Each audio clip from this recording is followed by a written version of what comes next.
Hello to all my DIY mechanics. In this video I will show you how to replace the subframe bushings on your Saab 9.5. I have summarized the symptoms of defective subframe bushings and how you can recognize exactly which of the 6 bushings need to be replaced in a separate video. If you haven't watched it yet, be sure to do so before you order spare parts and start the repair.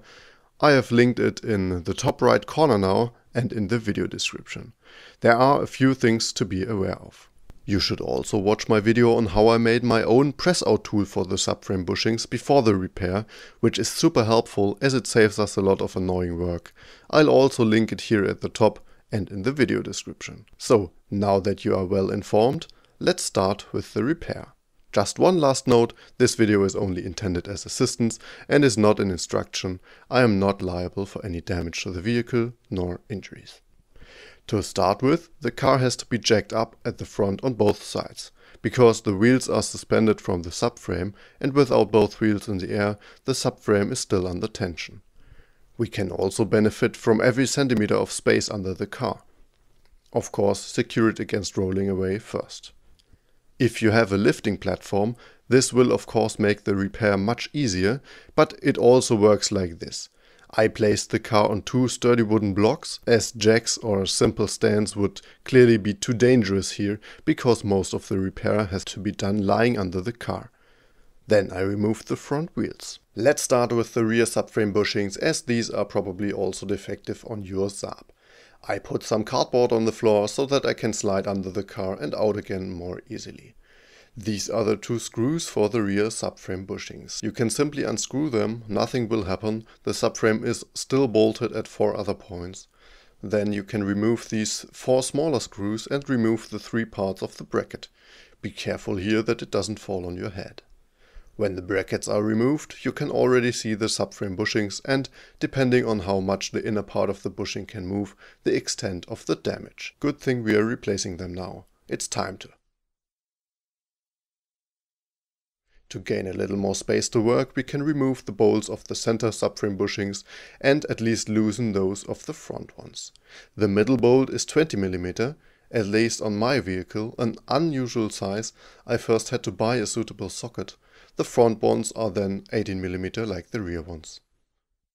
Now the subframe has some play and can either be pulled down a little by hand or pushed down with a lever. Depending on how broken your bushing is, you may be able to simply push the inner part out upwards. Try this, as it will make it easier for us to press out the metal housing afterwards. If the inner part is only hanging on to a few threads of rubber, you can cut them with a knife and then push the center bit out upwards.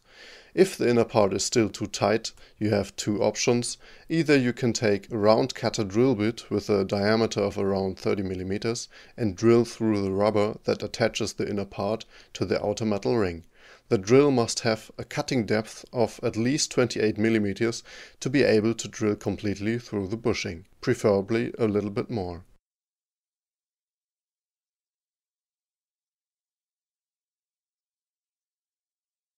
Or, with the inner part still in the bushing, you can try using the DIY press-out tool. This may require several attempts, as there is a rubber ring at the top that is larger than the hole in the frame. However, rubber has the property of being able to adapt and be shifted, or the rubber simply tears off, as it did with this bushing. If you have no success after several attempts with the press-out tool, there is probably no way around drilling it out. However, I have only had to drill out 1 out of 6 bushings. Please let me know your results in the comments.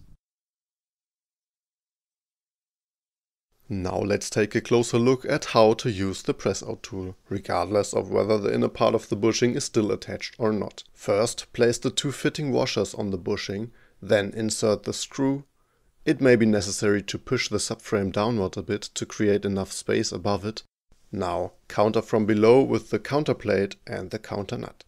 Once the tool is in place, use a ratchet or impact wrench, counter from above with a suitable wrench and tighten. The bushing should now be pushed out of the frame towards the counter plate. If the bolt or nut can no longer be screwed, either the bushing is already touching the counter plate and can then be removed, or it's jammed and you need to start again. A little penetrating oil around the bushing from above can be helpful if the middle ring is stuck. I was able to remove all of the metal housings with this tool without sawing a single one. Without the inner core, even all on the first attempt. Much easier than sawing and levering it out. Perfect! You have the rear subframe bushing out already. It wasn't that difficult, was it? Give the video a thumbs up if it helped you so far.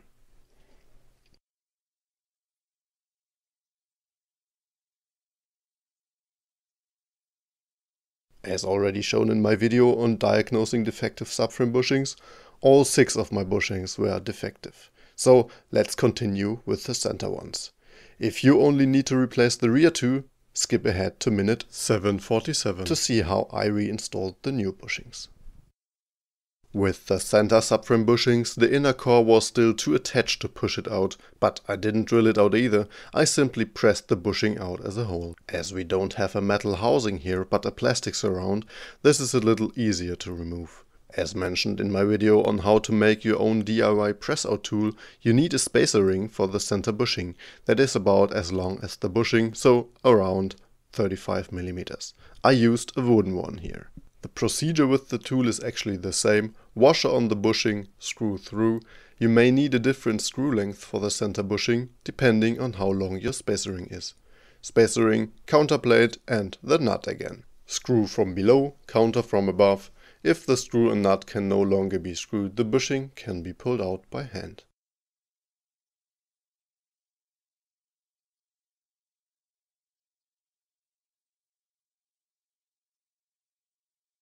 A spacer ring is no longer necessary for the front subframe bushings. The free space in the frame is enough to pull the bushing in. However, a longer screw may be required for the tool. Same procedure, remove the inner core or leave it in, put some penetrating oil around the bushing, put the washer on top, bolt through, center plate, counter nut, counter from above with a wrench and unscrew until the bushing falls out.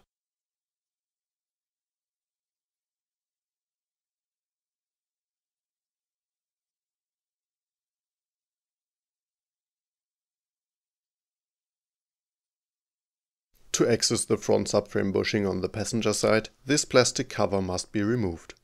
It is screwed to the floor and the wheel arch liner.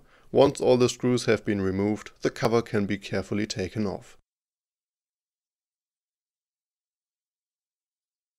The procedure for pressing out the bushing is the same as on the other side. Well, congratulations! You've already done the majority of the repair work. Now we want to install the new subframe bushings. As I explained in my other video, I'm going to fit polyurethane bushings. I sawed them apart in the middle to make installation easier. Before fitting, make sure that the contact surfaces are clean. Now I just have to insert the larger part of the bushing into the frame from above and the smaller part from below, including the inner metal core. Press well from above and below, and then the bushing should hold in the frame. This procedure is the same for the front and rear subframe bushings. The large washer included with the new bushings is now placed on top between bushing and the body of the car. As explained in my other video, the diameter of the center subframe bushings on my vehicle differs from the other 4. So I used an adapter ring around the polyurethane bushings to compensate for the missing 2 mm. If you want a more detailed explanation on this, just check out my other video. I have already inserted the upper, larger part of the bushing, then put the adapter ring on the lower part of the bushing and insert it into the frame as well. As the adapter ring is really accurate to 1/10 of a millimeter, you need a little patience, and a little grease also helps. The upper part should then slide into the adapter ring.